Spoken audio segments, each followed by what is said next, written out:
Welcome to the No BS Short-Term Rental Podcast, an unfiltered look into the global vacation and short-term rental industry. I'm Mateo Bradford. And I'm John Stokinger. And this is our podcast. We bring the right people to the table at the right time, giving you an inside view and take on the short-term rental industry like no other podcast can. Good morning, Mateo. How are you? Brother, I'm good, man. Fantastic as usual, man. I am making it. How are you? No, it's you had a weekend. I've had a week. Yeah, but no, I'm like, this is the thing. I'm good. 2023. It's, we talk about the things and habits and all these things that we want to do and be better and the work that you want to put in, like the real life, like those things are hard. Like, especially when you got to be, when people are like, oh, I want to be grateful. Oh, I want to do all these things.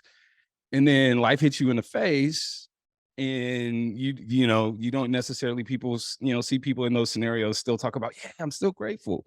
But I learned that lesson last week, man. Like I really, in the face of loss, felt the genuine spirit of gratitude, man. Lost my friend Brian last week unexpectedly. Anyone who knows me knows my Morehouse Mondays crew know how, this is someone who was really, pivotal in my life, important in my life and in my advocacy work and like all the things we're doing. Brian was my boy. Unexpectedly died, heart attack, lived an incredible life with the 40 years that he had on this planet. And that's where I was going with this, because through all the loss, learning to be grateful for the relationship, learning to be grateful for the time spent, and in the midst of loss, learning, that phrase of like what it really means to be grateful in a genuine way for the time and experience that you get for people. So I am good. I am fantastic, man. Good to be back here. Good to be back on the show. And, you'll crack up at this. Like our motto was the forever YOLO.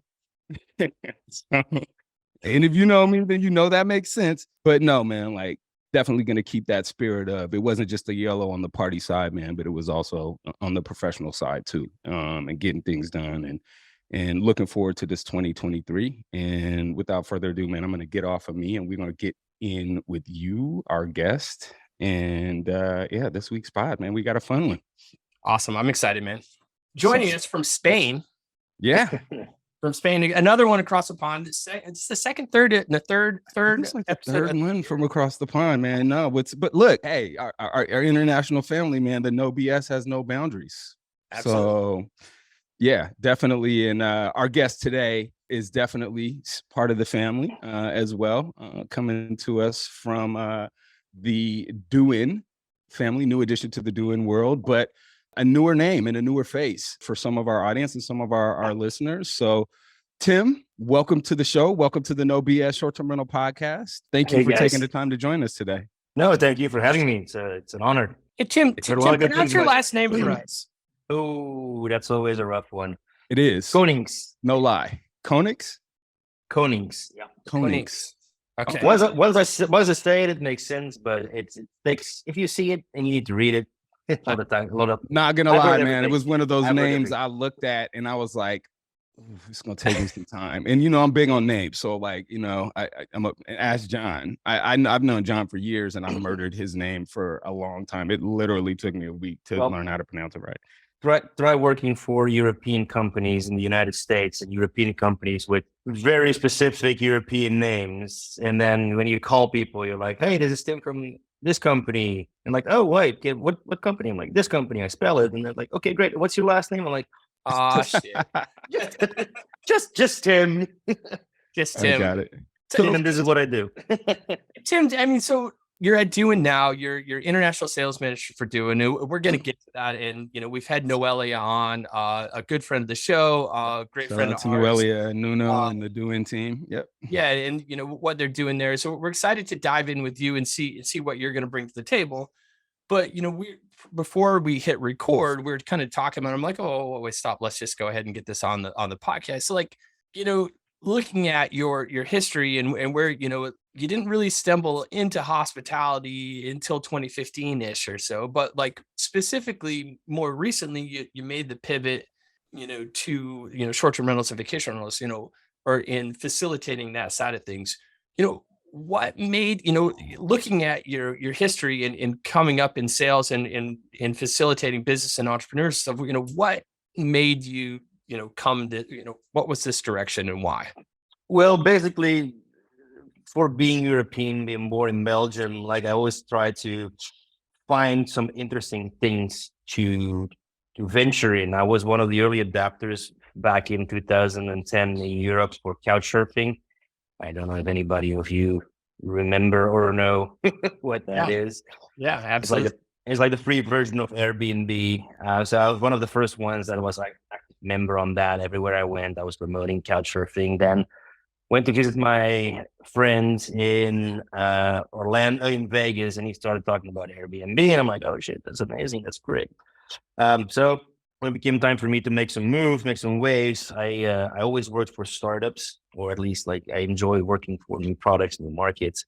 And I was had a passion to go to the United States. I spoke at Big South back in Charleston in 2013 as the first international speaker, when it was still very small. It was not very impressive, basically.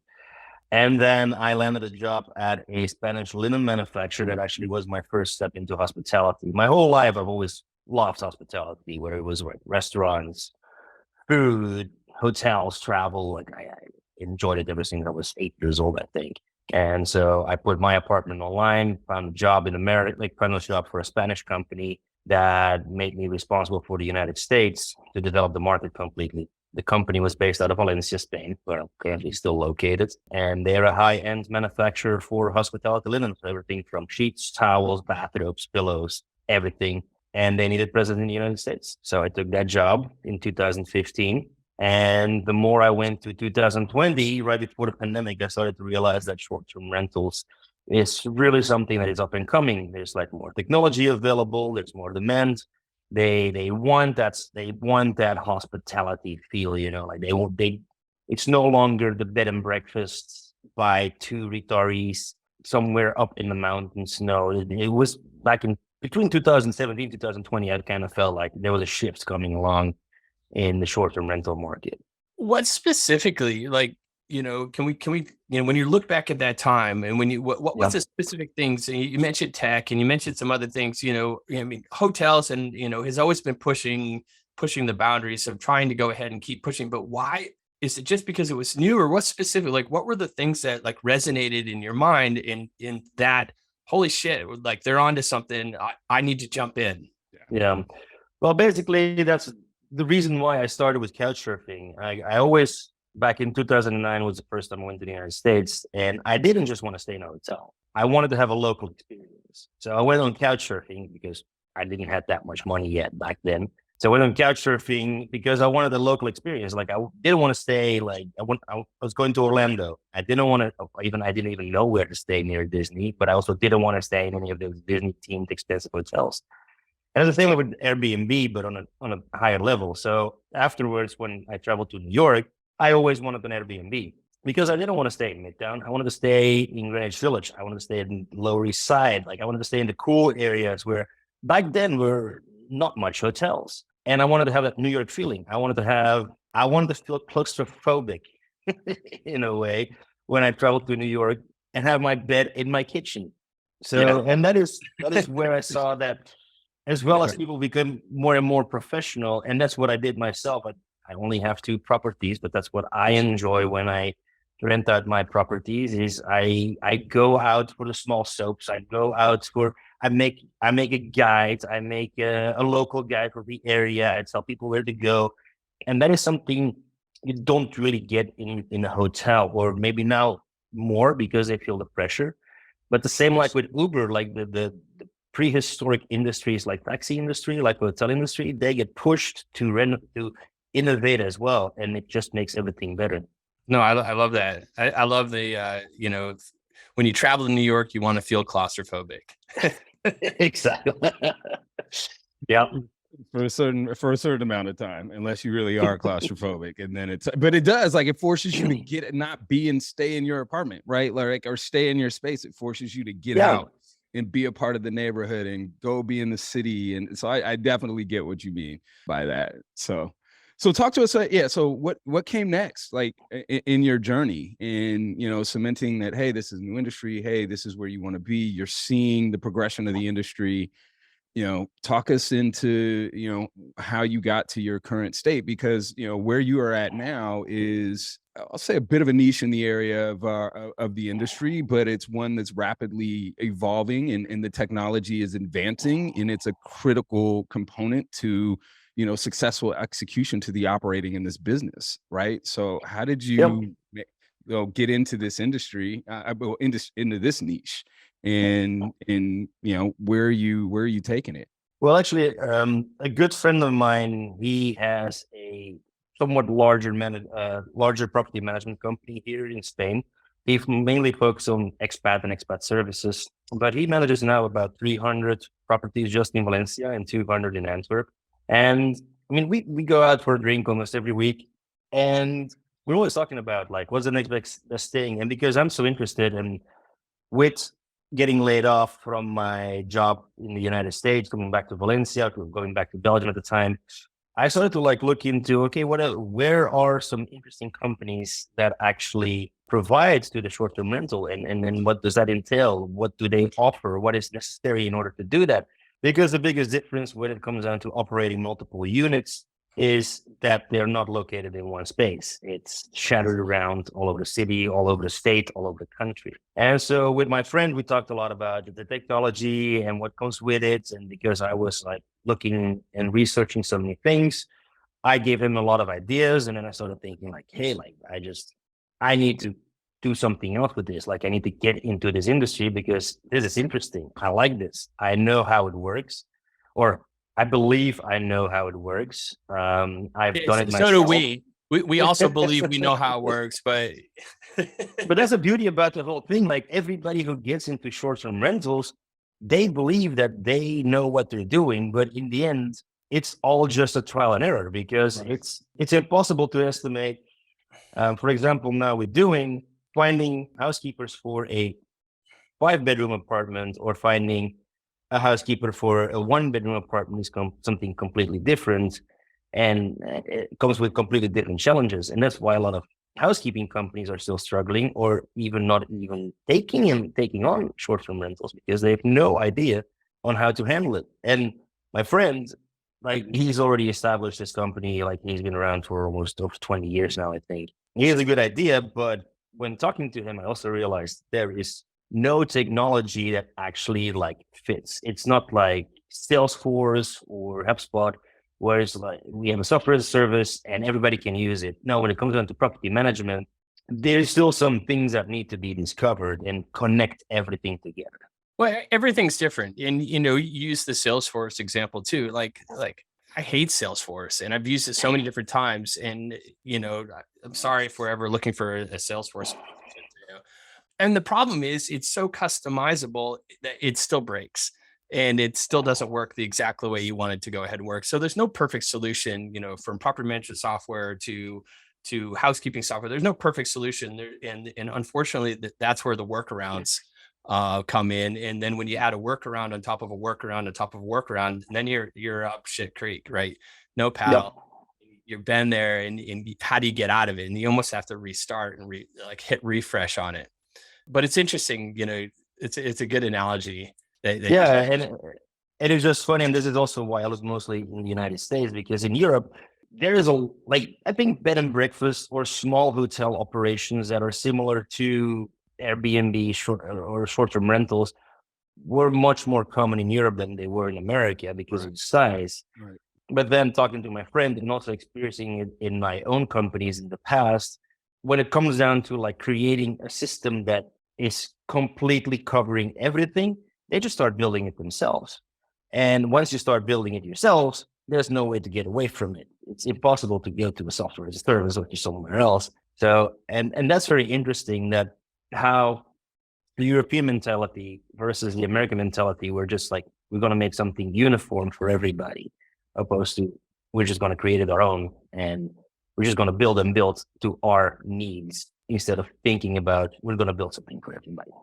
Tim, that actually brings up a good question though. Like, what are the differences, right? Like that you see within because they're very different markets, even, you know, between the US and Europe, right? In the way that your industry operates there with cleaners, suppliers, you know, in the way that they interact, even the formation of companies versus in the US, you know, managers in every city, every market operate differently. Some use contractors, some, you know, have internal house and staff. Like, so there's no like uniform way to, you know, run your linen and amenities and like cleaning, scheduling operations. Like, what's your view on that? Like, how does that make your job more challenging? How does that, how is the technology going to be addressing that? Because it seems like it's much more complicated here in a way than it is in across the pond, I'll say. And maybe that's just my Well, that's a very good question, and I think about this a lot. And so I worked for 2 international companies going to from Europe to the US, trying to establish their roots there with minimal budgets, or like not minimal budget, but with like a great idea, which is like, okay, let's build the United States, let's go. Mm-hmm. And the one thing that always comes up is the cultural differences that you don't think about. For example, in Europe, it's very cheap to hire an outsourced housekeeper, but it's very expensive to hire your own because of labor and everything. Like it's the way the salary costs are just so much higher over here. And one of the biggest challenges or the biggest differences, especially in hospitality, we see here is the way that laundry works. In Europe, it's just very common to use linen rental. Almost all housekeeping companies have a way to work with a local laundry or with a larger laundry to rent the linen from there. While in the US, even major hotels are still purchasing all of their linen, and as well as the short-term rental owners, and because it's operationally more difficult in a way. But on the other hand, if everybody just works together, it's fairly easy. Also in Europe, technology, we are way more behind on technology as well. So if you present a good technology like Doinn, it's a lot easier to present this to people. While in the US, there are people that have similar solutions. I won't call them competition. Right now, there is not that much competition exactly on what we do, but there are similarities to it. And then also it comes again to what you said, that Americans might be more entrepreneurial, or I think you said something in that sense, like they're more entrepreneurial. So I spoke a few weeks ago, I spoke with somebody who had the option to completely outsource or start hiring their own people. But then he was also saying, like, if I hire my own people, I'm also going to outsource them to my colleagues. And that is something we don't see in Europe. Everything is very, if you have a few properties in Madrid, you might have a few properties in Valencia, but you won't be scattering around, and you will have like something established there. Outsource, you work with certain people, and that's it. In America, it's just opportunity. It's interesting. I like that because the cultural differences are so interesting to me because, yeah, I mean, here in the States, hey, I want to fix this solution for myself. Okay, great. I've come up with a solution, or my team's come up with a solution, and now we have a new launderer or whatever that solution is. But holy shit! All right, this is expensive. How can we go ahead and self-fund this? Well, we're not really losing, guests. We're going to offer this to our competition, but so we'll make money off of them as well. And it's interesting to me that this isn't necessarily a mindset in Europe, and I wonder why. Like, what is that about it? Like, if we're here, we got to fix this, find a solution for ourselves.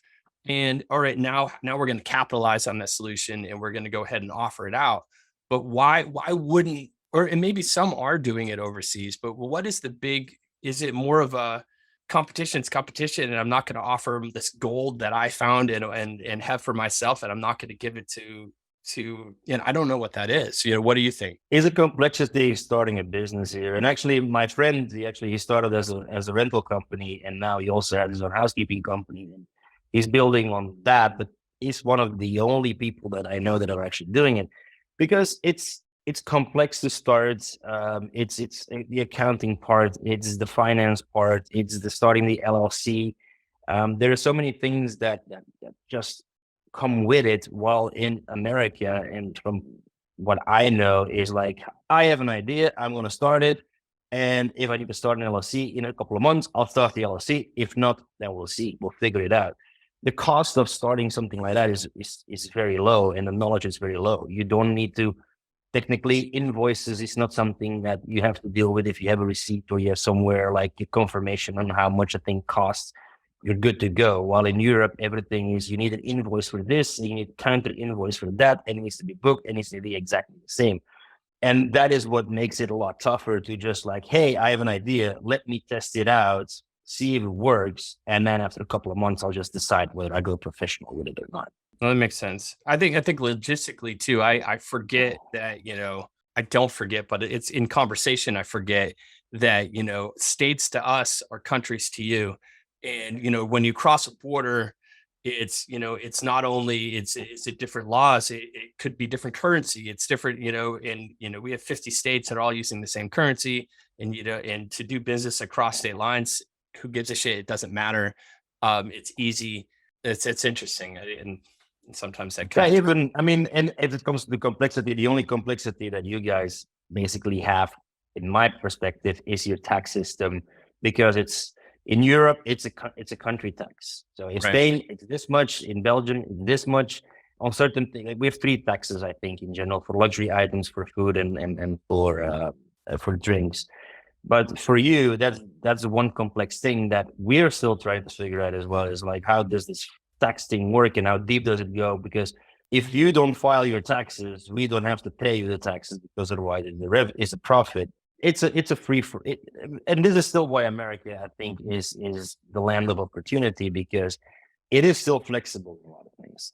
Let's talk about that was a bad thing I said. No, makes sense. No, it totally makes sense, and I get it. I want to talk about your transition to this role here at Doinn. Looking at, you spent a little bit of time, over a year, a little closer to a year and a half, with Airbnb, our friend Daniel, who we had on the podcast probably a year ago now as well, who's doing some pretty cool shit. And I know he was in Wisconsin, if that's correct, and then he's down in Orlando, and he's doing some different things. You spent some time with him, and previously, but before jumping on, you said you learned of him because you sold linen to him.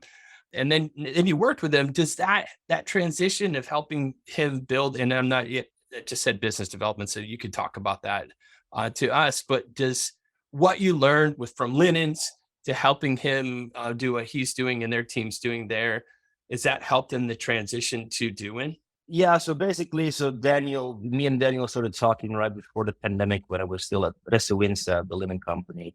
And Daniel's idea is just great. Like, he's solving a big problem in the market, consolidating the laundry, offering linen rental to short-term rental managers.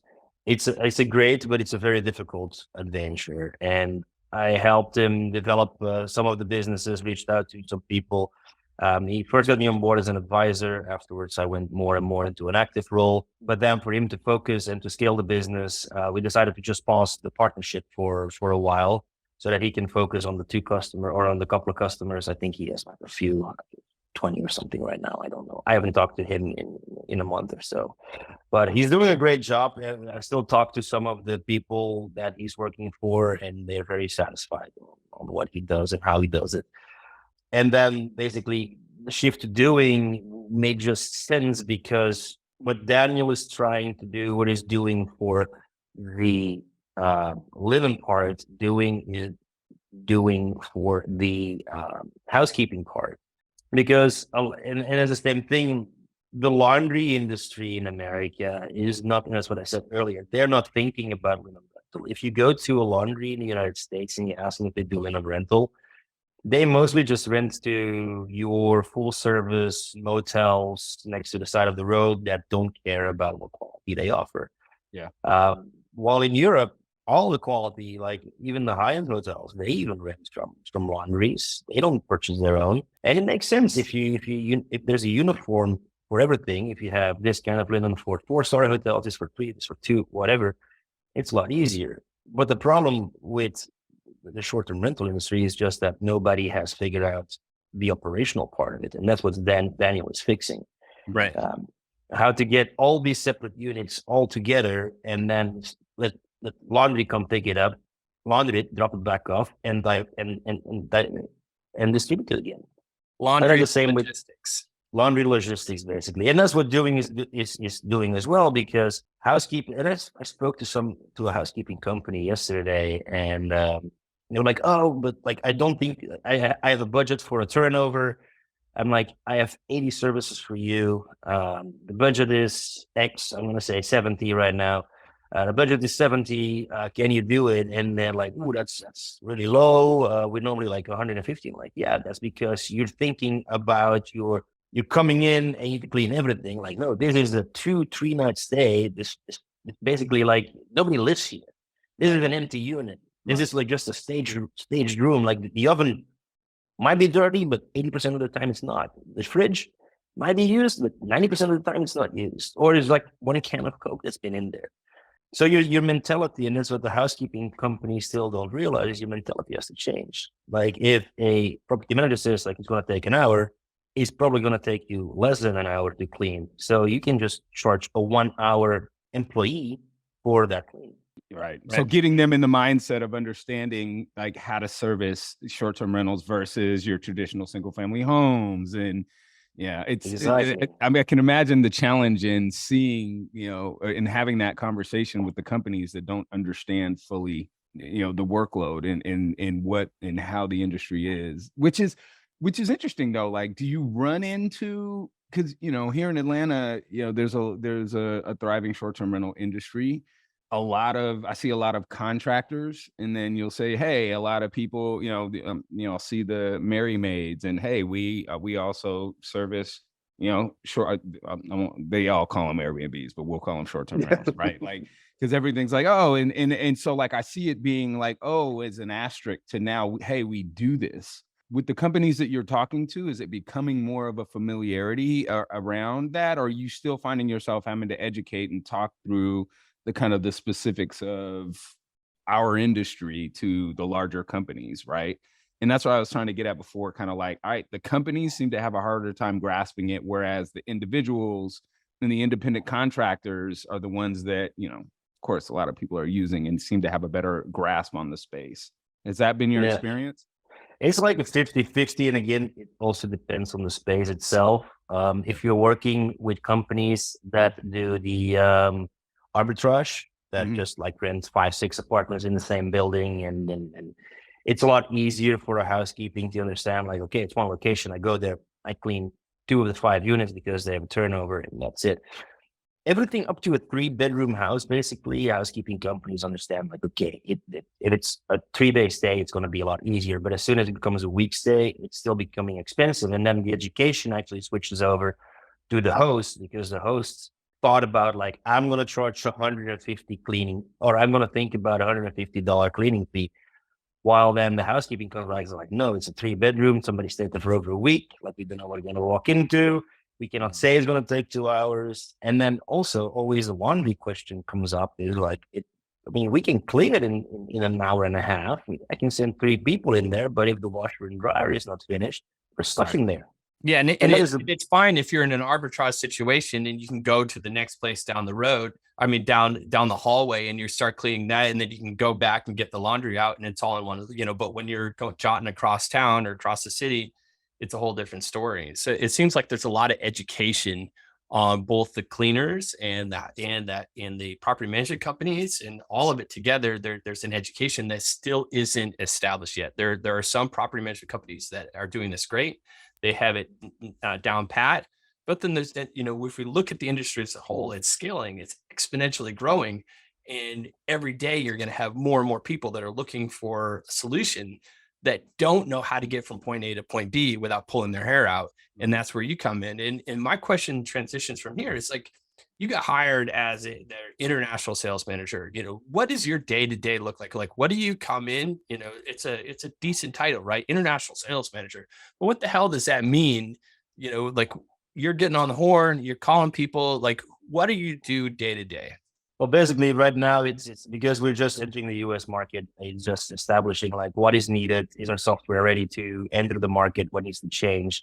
I deal with customers from A to Z, from finding them, onboarding them, training them, to making sure they're connected. I'm looking for the vendors too. I'm connecting them with the vendors, and then if there's issues, I deal with the issues too. And basically, just building up the whole sales strategy, and then see on where we go. What is our prices? What are our margins? How can we?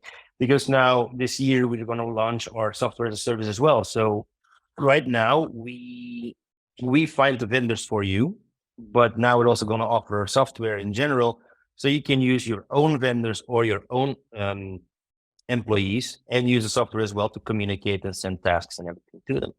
So figuring all that out is so. In the morning, Well, I mostly meet. And then it's figuring out the API to the property management softwares that these companies are going ahead and making that connection work and making them talk together. Yeah, you got your hands full, man. Yeah, and we have another thing. We have those connections already with some PMS systems, but mostly here in Europe.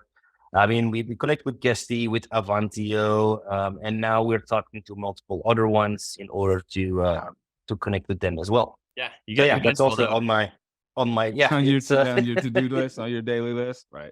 Yeah, it's a lot, but yeah, it's fun. I mean, I enjoy working for companies that have a very flat structure on where you still are able to put your stamp or your signature on the development.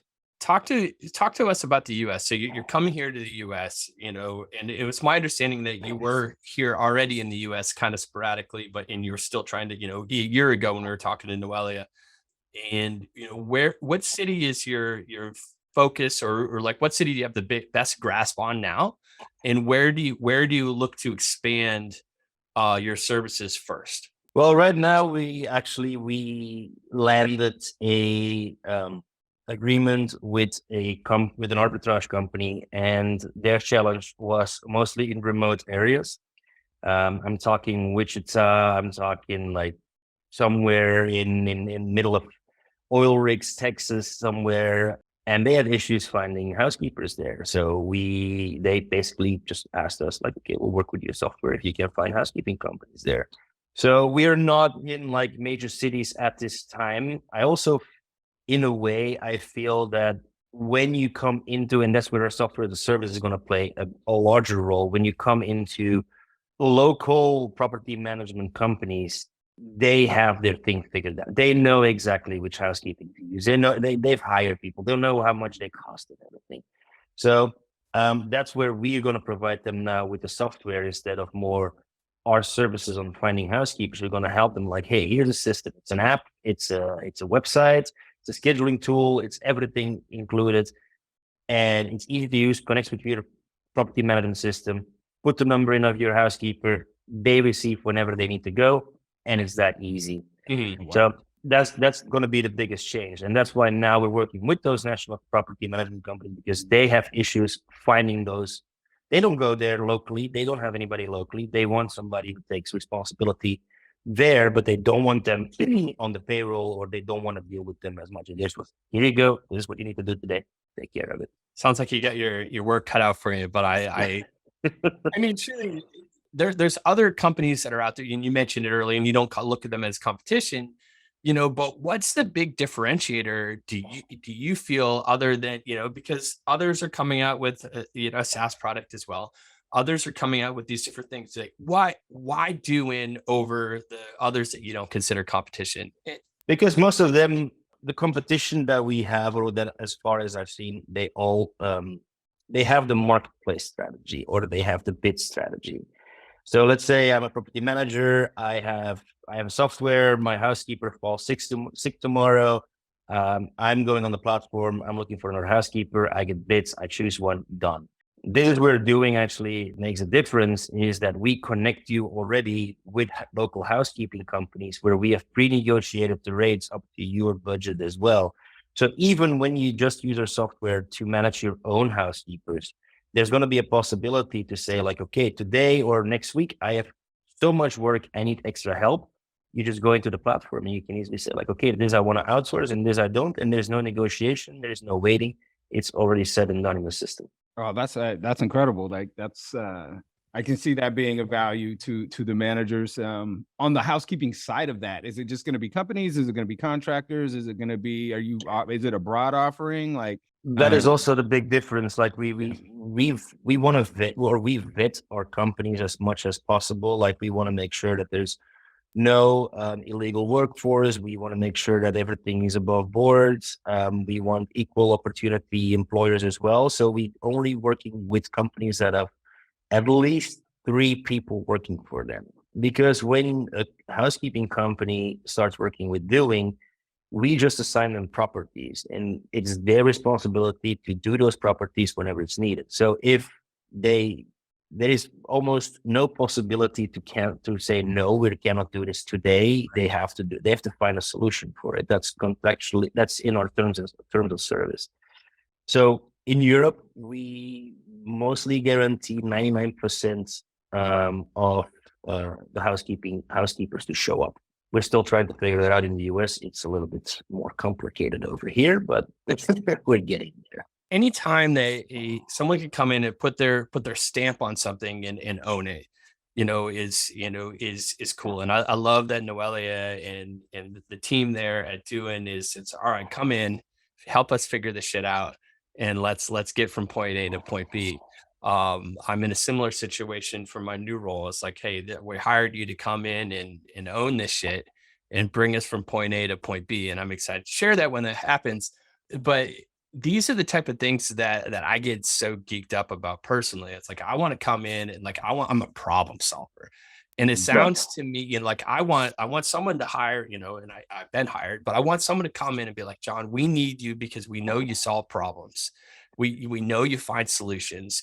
You're great at logistics. You're great at all these different things. And you are an asset to our team. And, we have a great product, but bringing you into the mix is going to take this product or whatever we are development wise, and it's going to take us to the next level. And it sounds like that's where you are at with Doinn, and in previous roles as well. Like, does that kind of shit like geek you up to, like, you talked about working for startups and like that's kind of what like that drives me. And it sounds like that's kind of like, they got a great product here, but and I don't, and this is nothing against you, but like there's certain things that they're such a great thing, but you just need like, what's that one thing that's going to take them from point A to point B? And it sounds like you're right there with, and that's the kind of shit that drives me. Are you feeling this similar? Yeah, no, that's exactly like back in 2013, I actually started my own consultancy company on where I wanted to help startups with their commercial strategy. And just that, because I realized like I really enjoy starting things up and creating new markets and go hunting and be like, okay, listen, like this is your niche. This is what you need to focus on. These are the people that need your help. Like, okay, you have the white plot. You have this big pool as well you can fish in, but this little pool is going to differentiate yourself from it. And that's basically is this your beef free, your Belgian fries company? Yeah, exactly. Yeah, exactly. I took that domain name basically because I always wanted to start a friterie in America. So I already had it, but then like it also made sense in being beef free, beef fry. So, but yeah, then I got contracted by a larger company. So I didn't have time to develop that. I did a little bit of work during the pandemic with it, but also very minimalistic. And every single time I just land these like great companies that are worth just putting my attention to and my focus to. I know I'm totally sidetracking, but what the hell? Like, why Belgian fries? Like, what is so special about? Like, I don't even know what it is. I love French fries, and I love me some fries with gravy on it. I love gravy fries. I love a little bit of everything. But why Belgian fries? Well, first of all, this is one of the connotations that Americans need to learn. It's not French fry is actually a Belgian fry. Right. They're invented in Belgium. So we first basically we put them in beef drip first, or beef tallow at 150 degrees Celsius. So they just get like very tender and just like basically a boiled potato. And we could let them cool down for at least 30 minutes to an hour. And then when you refry them at a higher temperature in vegetable or frying oil, that's how they become crispy and get the taste and everything. And that's the biggest difference on a French fry or a fry in general and the way that the Belgians do it, and also our culture in general. We have, I think there's like 5 frigories per like 100,000 inhabitants per city, or so, or 50,000 inhabitants. It's insane. It's a staple. It's and also we deep fry our meats without any dough or any batter around it. Everything is just a lot purer and more. So you must start thinking about it. I need to Wow, go. man, I need to go salivating. Holy. All right, so here in the States, what's the closest if I want to go ahead and get a Belgian fry? Well, what is the closest I'm gonna get it? Like I've had like duck fat fries. I've had some different things, but like what is? We just need to go to Belgium. Yeah, true. You just need to go to Belgium, or I just need to come back and open my frigory there with Belgian-born next to it. There you go. Giddy up. The closest you can get, and this is going to be a very unpopular answer for a lot of people, but it's the last thing I remember that was the closest were Popeye's fries. Popeye's fries?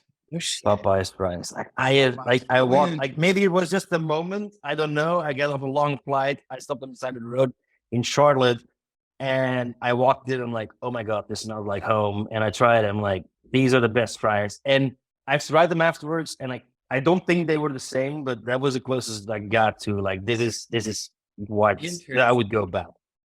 Interesting. I love. Makes sense. Love that chicken from Popeyes. I'm here for it. This has been a great conversation, Tim. I appreciate you coming on. Thanks so much for talking about your journey and getting into, and all the way up to doing, like you talked about, where Doinn's going, a little bit. You talked about, but what's the next big, it sounds like you got a lot of big problems that you have to solve right now, which is exciting. But where do you foresee, or you're projecting of Doinn, or maybe just the cleaning side or the housekeeping side? Like, what's the next big thing that everyone's going to need, or what do you project is going to be the next big housekeeping thing, whether Doinn brings it or overall what property managers need and are going to start seeing in 23 and 24? Well, first of all, I don't see problems. I see solutions, just like you probably do. Probably do. But this also, like last couple of weeks, I've also been talking to some people in the hotel industry, and we also see a shift because after the pandemic, a lot of employees never came back. So housekeeping has a large problem with keeping and finding housekeepers at a decent price. So a lot of hotels are also shifting to the outsource model, which in the past, before the pandemic, was not as much. So instead of that short-term rental industry adapts to the hotel industry, I kind of feel a shift coming over there on where hotels are going to start looking for third-party housekeepers to assist them, and even third-party housekeeping managers that they can completely outsource it without having anybody on the payroll on property. That's what I think is the next big thing, next to solving the linen problem. Right. Love it. Yeah, it's a monumental task it's a monumental task, but we're excited to see it. We'll be tracking your progress, and we know you got a wonderful team behind you with Nuno and Noelia and the brilliant entrepreneurial minds that are doing and the culture they've created there. So we're excited, definitely, and we'll making sure we'll be following you and checking back in with you, and hopefully we'll be seeing you at conferences this year. You're gonna be hitting the circuits. I'm trying. I missed last year. It was just too short of a notice to go to Vegas or Miami, and then Malaga over here was also just like a little bit too because we had a seat there, but one of my colleagues took over because she was more experienced. But yeah, no, I'll definitely see you guys around there. Perfect. Hey, thanks so much for joining us. Learned a ton, and excited for where you and Doinn's going. Anytime, guys. Loved it.